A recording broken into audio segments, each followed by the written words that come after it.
$4,200, sitting in your bank account this May. You think you earned it. The CRA thinks you owe it back.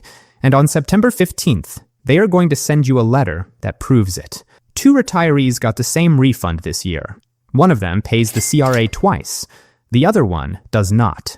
The difference is one decision they made in May, and most retirees get it backwards. First, why retirees of all people suddenly crossed the CRA's installment trigger this year? Second, the 3 places that refund can actually go, and only one of them keeps it. Third, the Spousal RRSP rule that kills the obvious move most couples try. Fourth, the simple framework one retiree used to keep his refund while his neighbor gave hers right back. Pillar 1. Why retirees, of all people, suddenly cross the CRA's installment trigger. The trigger itself is simple.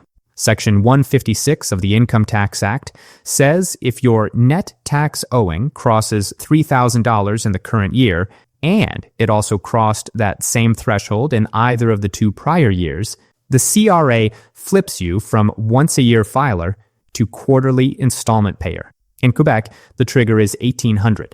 The reminders show up in your mailbox in February and August. The due dates are March 15th, June 15th, September 15th, and December 15th. All references to the Income Tax Act and CRA guidance in this video are publicly available on canada.ca. Most working Canadians never hit it. Their employer withholds tax every paycheck, and the math gets settled in April. Retirement breaks that machine. CPP does not withhold tax by default. OAS does not withhold tax by default. RRIF minimum withdrawals have exactly 0% withholding tax. Nothing is withheld on the minimum, so the cash flow looks generous, but the actual tax bill builds up silently underneath it. Add a defined benefit pension. Add part-time consulting income. Add a little dividend income from a non-registered account. None of those streams talk to each other. Each one withholds on its own slice, blind to the total. Your first full retirement year is usually when the gap reveals itself. You file in April. You owe more than $3,000. The CRA sends an installment reminder in August, and suddenly the refund you got in May is not really yours. So if the trigger gets pulled, where does your refund actually go? That is Pillar 2, and there are only 3 honest answers. Pillar 2. The 3 places that refund can actually go. Path 1, RRSP, restuff. You take the refund and put it back in. The 2026 RRSP limit is up to $33,810. Most retirees have very little earned income, so available room is whatever carried forward. There is a hard cliff. By December 31st of the year you turn 71, the RRSP closes. After that, this path is gone. Path 2, TFSA, top-up. Annual room for 2026 is $7,000, and cumulative room since 2009 can be up to $109,000, assuming you were 18 in 2009 and have never contributed. Honest warning. TFSA overcontribution is 1% per month on the excess. Every month it sits there, with no $2,000 buffer. The RRSP has that $2,000 buffer. The TFSA does not. Check your room on CRA My Account, but do not trust the dashboard blindly. The numbers are notoriously lagged and often do not update until spring for the previous year's trades. Relying on it too early triggers thousands in penalty fees. Verify your own deposits before you move a dollar. Path 3. Pre-allocate to the September 15th installment. You set the refund aside in a high-interest savings account. When the August reminder arrives, the cash is already there. You pay the CRA what you actually owe, and you stop the interest meter. CRA installment interest accrues at the prescribed rate, and a penalty can stack on top if the underpayment is large enough. Margaret takes Path 1 reflexively. She has been restuffing RRSP refunds since she was 35, and she does not pause to ask whether retirement changes the math. David is still deciding. He read the August reminder, looked at his refund, and said, "Wait a minute. There is a fourth path that looks obvious for couples. Split the refund into the lower earning spouse's RRSP and equalize the bracket. That is the move Pillar 3 is going to take apart. Pillar 3, the Spousal RRSP rule that kills the obvious move most couples try. The legitimate equalization tool is pension splitting. Section 60.03 of the Income Tax Act, Form T-1032, signed at filing time. You move up to 50% of eligible pension income onto your spouse's return. CPP and OAS do not qualify. RRIF income qualifies only once the recipient hits 65. Defined benefit pensions qualify at any age. Clean tool. Signed annually. No attribution risk. The Spousal RRSP attribution rule is the trap. Section 146, subsection 8.3. If you contribute to a spousal RRSP and your spouse withdraws from any spousal RRSP in the contribution year or either of the 2 preceding calendar years, the CRA attributes the withdrawal back to you. The income shows up on the contributor's return, not the lower income spouse's.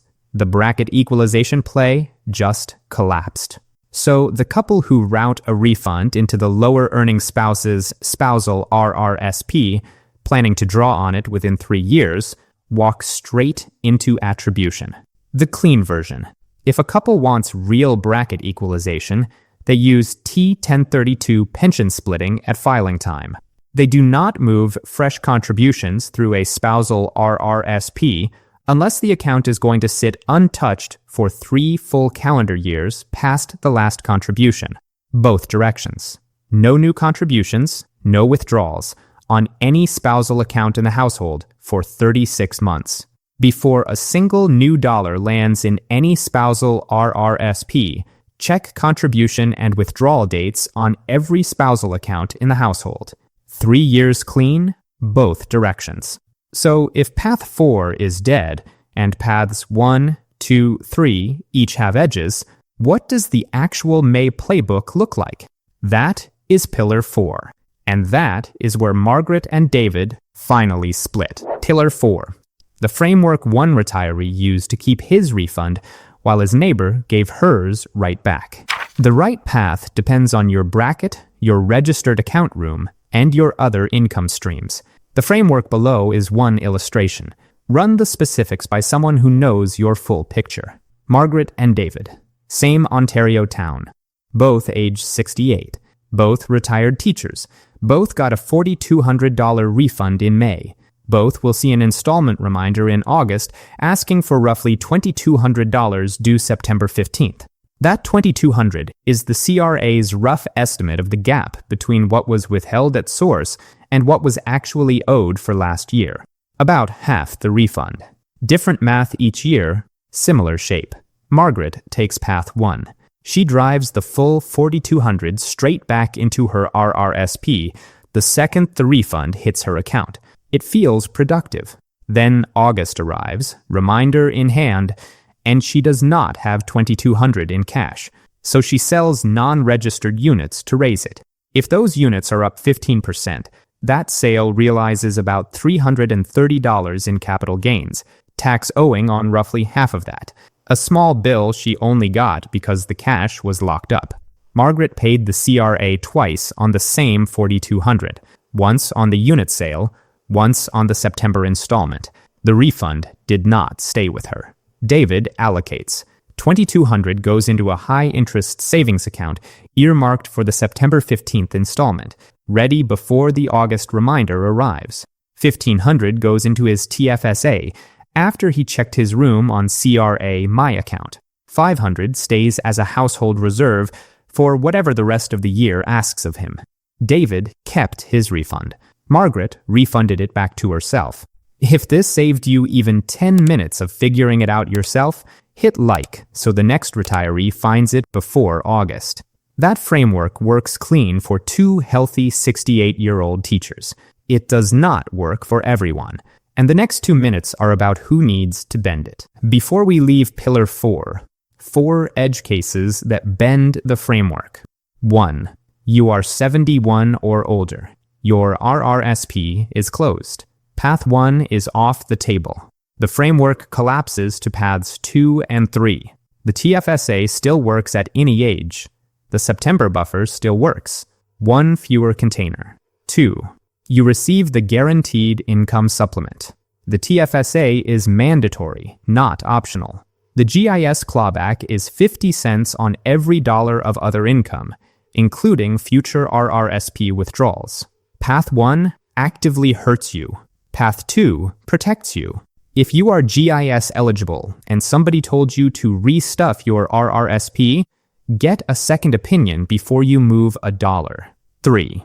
You are inside the OAS clawback band. The 2026 threshold is $95,323. Above that, 15 cents clawed back per dollar of net income.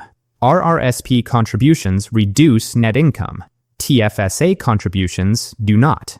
So if you are 1,000 or 2 over that line, Path 1 might be the highest return move on this list. 4. You live in Quebec. Your trigger is 1,800, not 3,000. You are dual filing Federal and Revenue Quebec. So the installment math runs on 2 parallel schedules. The framework still applies, but the September buffer covers both jurisdictions. If you are looking at all of this and thinking the filing itself is where the wheels come off, that is the next piece. And it is also the only piece a tool actually solves. Wealthsimple compensates this channel for referrals through the link below. David's framework only works because his refund landed in May, not August. The reason it landed in May is Netfile. The CRA processes a Netfile return in roughly 2 weeks, with direct deposit refunds sometimes arriving in as little as 8 business days. A paper return takes about 8 weeks.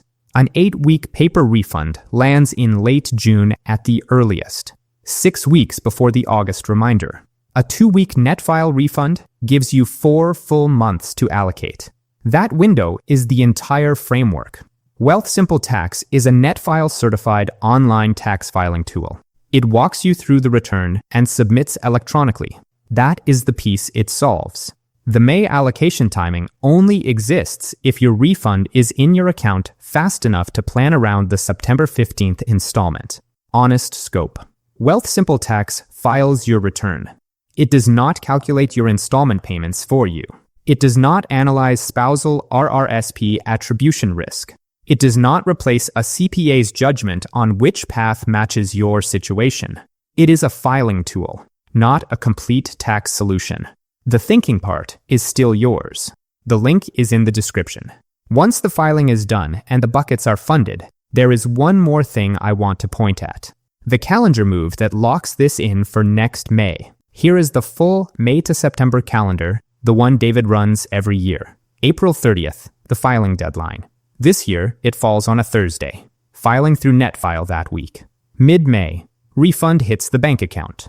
$2,200 goes to the high-interest savings account, earmarked for September. $1,500 goes to the TFSA, room verified on CRA Mine account. $500 stays liquid as a household reserve. August. The CRA mails the installment reminder. David already has the cash ready. No scramble, no selling non-registered units, no surprise capital gain. September 15th, the installment goes out. The CRA is paid. The interest clock never started. The reframe is the whole video. Margaret thought her refund was a windfall. David treated it as a timing instrument. The CRA was always going to take its share. The only question was whether it came out of fresh cash he allocated in May or out of an asset sale he scrambled to make in September. If the gap year math behind this kind of allocation is interesting to you, the next video to watch is the RRSP mistake costing Canadians $3,000 every year. There is a contribution side timing error most Canadians never catch, and it shrinks the refund you would have had to allocate in the first place. Fix the contribution side, and the May playbook gets stronger every year you run it. Subscribe so the next May playbook arrives in your feed before you file, not after the August reminder. The whole point of this work is making the CRA predictable. Predictable is the difference between Margaret and David, and predictable starts with watching the next video before next April, not your accountant. Double check everything before you file. Thanks for watching.